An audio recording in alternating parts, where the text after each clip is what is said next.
SIP വഴി invest ചെയ്ത് കഴിഞ്ഞാൽ ഉണ്ടാവാൻ പോകുന്ന മാജിക് എന്താണെന്ന് നമുക്ക് എല്ലാവർക്കും നന്നായിട്ട് അറിയാം.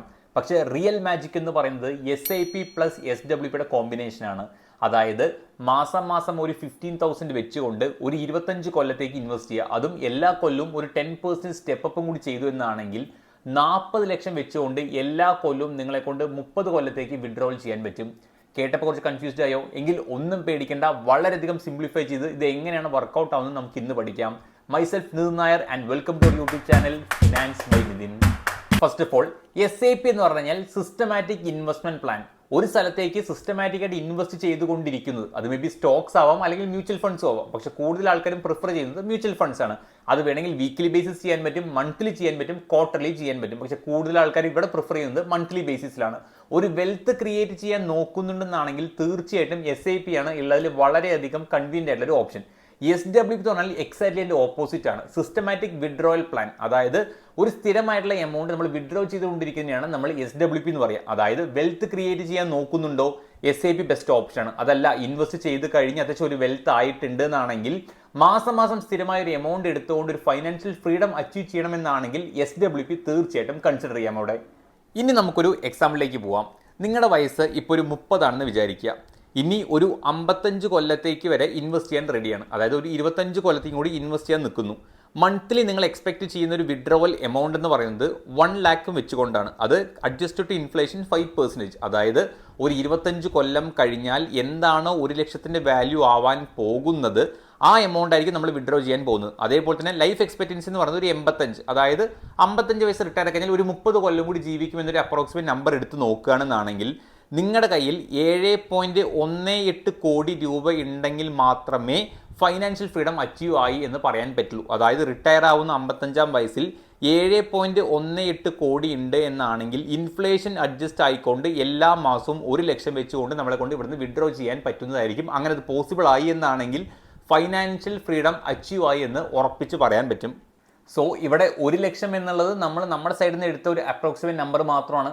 ചില ആൾക്കാർക്ക് അത് 2 ലക്ഷം ആവാം, 3 ലക്ഷം ആവാം, ചില ആൾക്കാർ 50,000 കുറയാം. So it depends. ഒരു നോർമലായിട്ടൊരു ജനറൽ എക്സാമ്പിൾ എന്ന രീതിയിലേക്കും ഈസി ആയിട്ട് മനസ്സിലാകാൻ വേണ്ടി മാത്രം നമ്മൾ 1 lakh എന്നൊരു എമൗണ്ട് നമ്മളിവിടെ ഡിസൈഡ് ചെയ്തത്. ഓക്കെ, ഇനി ആ 7.18 കോടി എത്തണമെങ്കിൽ ഞാൻ എങ്ങനെ അച്ചീവ് ചെയ്യാൻ പറ്റും 25 കൊല്ലം കൊണ്ട് നമുക്ക് നോക്കാം. അതായത് മാസം മാസം ഒരു 15,000 വെച്ചുകൊണ്ട് സേഫ് ആയിട്ടുള്ള ഒരു മ്യൂച്വൽ ഫണ്ട്സ്, ഒരു ഇൻഡെക്സ് ഫണ്ടോ ആ സ്ഥലത്ത് നിങ്ങൾ ഇൻവെസ്റ്റ് ചെയ്ത് ഒരു 13% റിട്ടേൺസ് കിട്ടിക്കൊണ്ട് ഒരു 25 കൊല്ലത്തേക്ക് എല്ലാ കൊല്ലവും ഒരു 10% സ്റ്റെപ്പ് അപ്പോടെ നമ്മൾ ചെയ്തു എന്നാണെങ്കിൽ നമ്മളെ കൊണ്ട് 7.38 കോടി ഉണ്ടാക്കാൻ പറ്റുന്നതായിരിക്കും. നമ്മൾ നേരത്തെ പ്ലാൻ നോക്കിയപ്പോൾ കണ്ടത് 7.18 കോടി നമ്മുടെ 55-ാം വയസ്സിൽ ഉണ്ട് എന്നാണെങ്കിൽ നമ്മളെ കൊണ്ട് ഫൈനാൻഷ്യലി ഫ്രീഡം അച്ചീവ് ചെയ്യാൻ പറ്റും എന്നുള്ളതാണ്. സോ ഇവിടെ നമ്മൾ നമ്മുടെ 30-ാം വയസ്സിൽ 25 കൊല്ലത്തേക്ക് ഈ ഒരു ഫ്രെയിം വർക്കിൽ നമ്മൾ ഇൻവെസ്റ്റ് ചെയ്തു എന്നാണെങ്കിൽ നമ്മളെ കൊണ്ട് 7.38 കോടി ഉണ്ടാക്കാൻ പറ്റുന്നതാണ്. ഇവിടെ നമ്മൾ ഒരു കാര്യം ശ്രദ്ധിക്കേണ്ടതെന്ന് പറഞ്ഞു കഴിഞ്ഞാൽ SIP ചെയ്യുമ്പോൾ നമുക്ക് 25 കൊല്ലത്തിൻ്റെ ഒരു ഫ്രെയിം വർക്ക് ഉള്ളത് കൊണ്ട് തന്നെ തീർച്ചയായിട്ടും നമുക്ക് വേണമെങ്കിൽ കുറച്ച് റിസ്ക് ഉള്ള എലമെന്റ്സ് അല്ലെങ്കിൽ റിസ്ക് ഉള്ള കുറച്ച് മിഡ് ക്യാപ്പും സ്മോൾ ക്യാപ്പൊക്കെ എടുത്താലും വലിയ കുഴപ്പമില്ല. പക്ഷേ SWP ചെയ്യുമ്പോൾ സിസ്റ്റമാറ്റിക് ആയിട്ട് നമ്മൾ പൈസ വിഡ്രോ ചെയ്തിരിക്കുമ്പോൾ നമ്മൾ എപ്പോഴും ഉറപ്പുവരുത്തണം നമ്മൾ ഇൻവെസ്റ്റ് ചെയ്യുന്നത് അത്രത്തോളം വളരെയധികം സേഫ് ആയിട്ടുള്ള ഫണ്ടുകളിലാണെന്നുള്ളത്. സോ കൂടുതലും ഡെറ്റ് ഫണ്ടിൽ പ്രിഫർ ചെയ്തായിരിക്കും കുറച്ചും കൂടി ബെറ്റർ ഓപ്ഷൻ. അവിടെ റിട്ടേൺസ് കുറഞ്ഞാലും കുഴപ്പമില്ല. നമ്മളിവിടെ എൻഷുർ ചെയ്യേണ്ടത് എല്ലാ മാസവും ഞാനൊരു പൈസ എടുത്തുകൊണ്ടിരിക്കുമ്പോൾ റിമൈനിങ് ആയിട്ടുള്ള പൈസ അവിടെ സേഫ് ആയിക്കൊണ്ടിന് നിന്നുകൊണ്ട് വളരുന്നു എന്നാണ്. നമ്മൾ ഒരുപാട് റിസ്ക് എടുത്ത് സപ്പോസ് മാർക്കറ്റ് ആ ഒരു ടൈം ഫ്രെയിമിൽ ഒരു 20% 30% താഴെ വീണ് കഴിഞ്ഞാൽ നമ്മുടെ SWP കാൽക്കുലേഷൻ ഒന്നും വർക്കൗട്ട് ആവില്ല.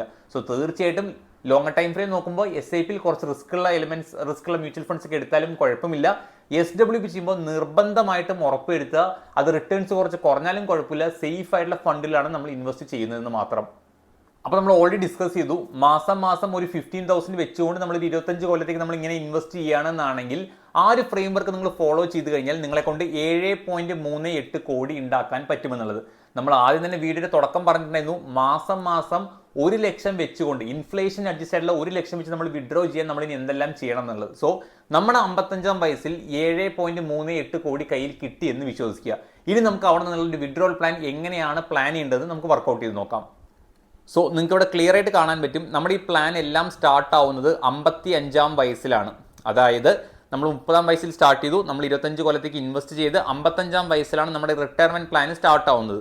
സോ അങ്ങനെയാണെങ്കിൽ മാസം മാസം 1 ലക്ഷം വെച്ച് ഞാൻ എടുക്കുകയാണെന്നാണെങ്കിൽ ഒരു കൊല്ലത്തേക്ക് ഞാൻ 12 ലക്ഷം രൂപയായിരിക്കും വിഡ്രോ ചെയ്യാൻ പോകുന്നത്. പക്ഷേ 25 കൊല്ലം കഴിഞ്ഞാൽ 5% ഇൻഫ്ലേഷൻ വെച്ചുകൊണ്ട് നമ്മൾ കാൽക്കുലേറ്റ് ചെയ്യുകയാണെന്നാണെങ്കിൽ എല്ലാ കൊല്ലവും 40 ലക്ഷം രൂപയുടെ മേലെ ഉണ്ടെങ്കിൽ മാത്രമേ ഇപ്പോഴത്തെ കറന്റ് വാല്യൂ ആയിട്ടുള്ള 12 lakhs per annum എന്ന നമ്പർ നമുക്ക് മാച്ച് ചെയ്യാൻ പറ്റുള്ളൂ.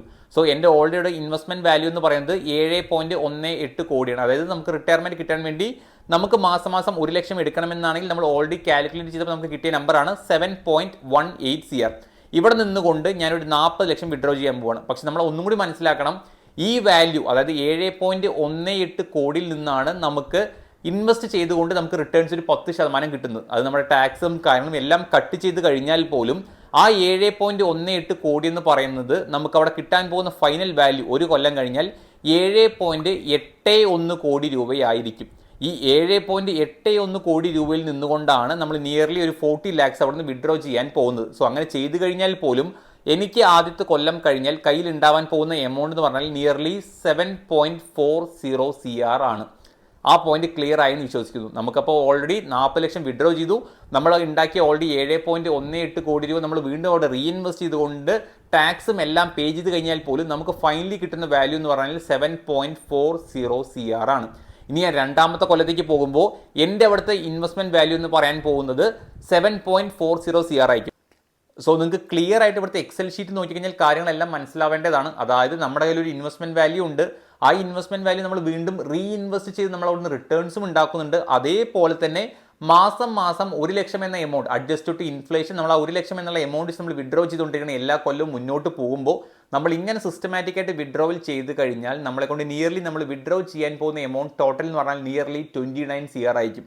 ഇനി രണ്ടാമത്തെ ഓപ്ഷൻ ആയിട്ടുള്ള SWP എന്ന് പറയുന്നത് മേ ബി ഈ ലോങ്ങർ ഡ്യൂറേഷൻ ആയിട്ടുള്ള ഒരു 30 കൊല്ലത്തേക്കൊന്നും ചെയ്യാൻ താല്പര്യമില്ല, ഒരു 5 കൊല്ലത്തേക്ക് നിങ്ങളുടെ കുട്ടിയുടെ പഠിത്തത്തിന് വേണ്ടിയിട്ടോ അല്ലെങ്കിൽ മേ ബി ലോൺ തിരിച്ചടയ്ക്കാനുള്ള എമൗണ്ടോ, സോ ആ രീതിയിൽ ഒരു ഷോർട്ട് ഡ്യൂറേഷൻ നോക്കുന്നുണ്ടെന്നാണെങ്കിൽ തന്നെ രണ്ട് ഓപ്ഷനാണ്. ഒന്നെന്ന് പറയുന്നത് ലംസമായിട്ടുള്ള എമൗണ്ട് ഉണ്ടെങ്കിൽ നമുക്ക് ഇൻവെസ്റ്റ് ചെയ്തിട്ട് അവിടെ നമുക്ക് SWP ചെയ്യാം. അതല്ല എന്നാണെങ്കിൽ തീർച്ചയായിട്ടും SIP വഴി നമ്മൾ ചെയ്ത് കഴിഞ്ഞ് നമുക്കൊരു എമൗണ്ട് ആവുമ്പോൾ ആ ഗോൾ അച്ചീവ് ചെയ്യാൻ വേണ്ടി നമുക്ക് അവിടുന്ന് ഫെർദർ ഇൻവെസ്റ്റിംഗ് സ്റ്റോപ്പ് ചെയ്ത് കഴിഞ്ഞ് വേണമെങ്കിൽ SWP നമുക്ക് അവിടുന്ന് സ്റ്റാർട്ട് ചെയ്യാൻ പറ്റുന്നതാണ്. ബട്ട് മേക്ക് ഷുവർ നമ്മൾ ഈ 5 കൊല്ലത്തേക്കൊക്കെ നമ്മൾ വിഡ്രോൾ ചെയ്യാൻ പോകുമ്പോൾ വളരെ ഷോർട്ട് ഡ്യൂറേഷൻ ആണ്. അപ്പോൾ ഓൾറെഡി നമ്മൾ നേരത്തെ പറഞ്ഞ ടോപ്പിക്കിനാണ് നമ്മൾ ഇവിടെ വീണ്ടും മെൻഷൻ ചെയ്യാൻ പോകുന്നത്. ഇൻവെസ്റ്റ് ചെയ്യുമ്പോൾ സേഫ് ആയിട്ടുള്ള സ്ഥലത്ത് ഇൻവെസ്റ്റ് ചെയ്യുക. സപ്പോസ് സ്മോൾ ക്യാപ്പോ മിഡ് ക്യാപ്പോ അങ്ങനത്തെ അത്യാവശ്യം റിസ്ക് ഉള്ള കൂടുതലും ഇക്വിറ്റി ബേസ്ഡ് ആയിട്ടുള്ള മ്യൂച്വൽ ഫണ്ട്സിന് ഇൻവെസ്റ്റ് ചെയ്ത് കഴിഞ്ഞ് മാർക്കറ്റ് ഒരു 20, 30, 40% എന്തെങ്കിലും കാരണത്താൽ കോവിഡ് പോലെ വല്ല തരത്തിൽ ക്രാഷ് വന്നു എന്നാണെങ്കിൽ SWP നമുക്കവിടെ ഒന്നും വർക്കൗട്ട് ആവില്ല. ആ ലിമിറ്റഡ് ടൈം പീരീഡിനുള്ളിൽ നമുക്ക് ഒരു റിട്ടേൺസ് ഉണ്ടാക്കാൻ പറ്റുന്നതുമല്ല. അപ്പോൾ തീർച്ചയായിട്ടും വളരെയധികം ലീസ് റിട്ടേൺസ് ആയാലും കുഴപ്പമില്ല എന്ന രീതിയിൽ സേഫ് ആയിട്ടുള്ള മ്യൂച്വൽ ഫണ്ട്സ് നോക്കിയെടുക്കുക. സപ്പോസ് നോക്കുകയാണെങ്കിൽ HDFCയുടെ അഡ്വാൻസ് ബാലൻസ് ഫണ്ട് ഇങ്ങനത്തെ ഫണ്ടൊക്കെ ഇടുകയാണെങ്കിൽ വെറും 50% മാത്രമേ ഇക്വിറ്റിക്ക് പോകുന്നുള്ളൂ. ബാക്കി ക്യാഷും ക്യാഷ് ലിക്വിഡിലും ഡെറ്റ് ഫണ്ട്സും അതേപോലെ തന്നെ റിയൽ എസ്റ്റേറ്റിലേക്കാണ് ഇവർ ഇൻവെസ്റ്റ് ചെയ്യുന്നത്. സോ ഇവിടെ നമുക്ക് അത്യാവശ്യം ഒരു സ്റ്റാൻഡേർഡ് ആയിട്ടുള്ള റിട്ടേൺസ് പ്രതീക്ഷിക്കാൻ പറ്റും. സോ നമുക്കിനി ഇത് എങ്ങനെയാണ് ഷോർട്ട് ഡ്യൂറേഷനിലേക്ക് വർക്കൗട്ട് ആവുന്നത് നോക്കാം.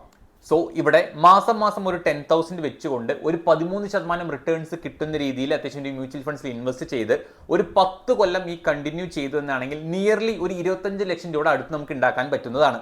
അതല്ല എൻ്റെ ഓൾറെഡി ഒരു 25 ലക്ഷം രൂപ ഉണ്ട് എന്നാണെങ്കിൽ പോലും ഈ എമൗണ്ട് ഡയറക്റ്റ് ആയിട്ട് ഇൻവെസ്റ്റ് ചെയ്തിട്ട് നമ്മളെ കൊണ്ട് SWP ചെയ്യാൻ പറ്റും. സോ ഇവിടെ നമ്മുടെ കയ്യിലുള്ള ഡ്യൂറേഷൻ എന്ന് പറയുന്നത് ഒരു 5 കൊല്ലമാണ്. അതായത് നിങ്ങൾ ആരുടെയും മക്കളുടെ ഒരു പഠിപ്പിനോ അല്ലെങ്കിൽ ഒരു ലോൺ തിരിച്ചടയ്ക്കാനുള്ള എമൗണ്ട് ഒരു 5 year ഡ്യൂറേഷനിലാണ് ഈ SWP പ്ലാൻ ചെയ്യാൻ പോകുന്നത്, ഒരു ഷോർട്ട് ഡ്യൂറേഷൻ ആണ് എന്നാണെങ്കിൽ എല്ലാ കൊല്ലവും നിങ്ങളെ കൊണ്ട് ഏതാണ്ട് ഒരു 6 ലക്ഷം രൂപ വെച്ച് വിഡ്രോ ചെയ്യാൻ പറ്റും. അതായത് എൻ്റെ 25 ലക്ഷം രൂപയുണ്ട്. ഇവിടെ വളരെയധികം സേഫ് ആയിട്ടുള്ള 9%, 10%, നമുക്ക് 9% എടുക്കാം, ലീസ് നമ്പറിന് എടുക്കാം. ഒരു 9% റിട്ടേൺസ് കിട്ടുന്ന രീതിയിലുള്ള ഏതെങ്കിലും ഒരു മ്യൂച്വൽ ഫണ്ട് നോക്കി നിങ്ങൾ ഇൻവെസ്റ്റ് ചെയ്യുകയാണ് എന്നാണെങ്കിൽ അവിടെ നിന്നുകൊണ്ട് എല്ലാ കൊല്ലവും എന്നെ കൊണ്ട് 6 ലക്ഷം രൂപ എടുക്കാനും പറ്റും. അത് കഴിഞ്ഞാൽ പോലും എൻ്റെ കയ്യിൽ റിമൈനിങ് ആയിട്ട് ഒരു 2-2.5 ലക്ഷം രൂപ ബാക്കി ഉണ്ടാവും. ഞാൻ ഓൾറെഡി ഇൻവെസ്റ്റ് ചെയ്ത എമൗണ്ട് 25 ആണ്. ഇവിടെ 6 ലക്ഷം വെച്ചുകൊണ്ട് ഞാൻ 5 കൊല്ലത്തേക്ക് ഞാൻ പൈസ വിഡ്രോ ചെയ്യുന്നുണ്ട്. അപ്പം തന്നെ എനിക്ക് 30 ലക്ഷം കിട്ടുകയും ചെയ്യും. അത് കഴിഞ്ഞാൽ പോലും റിമൈനിങ് ആയിട്ട് 2-2.5 ലക്ഷം രൂപ ബാക്കി വരികയും ചെയ്യും. ഒരു റെഗുലർ ആയിട്ടുള്ള റിട്ടേൺസ് നിങ്ങൾ നിങ്ങളുടെ ബാങ്ക് അക്കൗണ്ടിലേക്ക് എല്ലാ കൊല്ലവും അല്ലെങ്കിൽ എല്ലാ മാസവും പ്രതീക്ഷിക്കുന്നുണ്ടെന്നാണെങ്കിൽ അതിപ്പോൾ ലോങ് ഡ്യൂറേഷൻ ആയാലും ഷോർട്ട് ഡ്യൂറേഷൻ ആയാലും തീർച്ചയായിട്ടും SWP എന്ന് പറയുന്നത് വളരെയധികം സേഫ് ആയിട്ടുള്ള ഒരു ഓപ്ഷൻ തന്നെയാണ്. സോ അടുത്തോടെ ഒരു ഇൻവെസ്റ്റ്മെന്റ് ഡിസിഷൻ എടുക്കുമ്പോൾ അല്ലെങ്കിൽ റിട്ടയർമെന്റ് പ്ലാനിങ് നടത്തുമ്പോൾ തീർച്ചയായിട്ടും SWP കൂടി കൺസിഡർ ചെയ്യാൻ മറക്കരുത്. ഇതുപോലെ ഇൻഫോർമേറ്റീവ് വീഡിയോസിന് വേണ്ടി നമ്മുടെ പേജ് സബ്സ്ക്രൈബ് ചെയ്യുക, ലൈക്ക് ചെയ്യുക, നിങ്ങളുടെ ഫ്രണ്ട്സായിട്ട് ഷെയർ ചെയ്ത് കൊടുക്കുക. താങ്ക്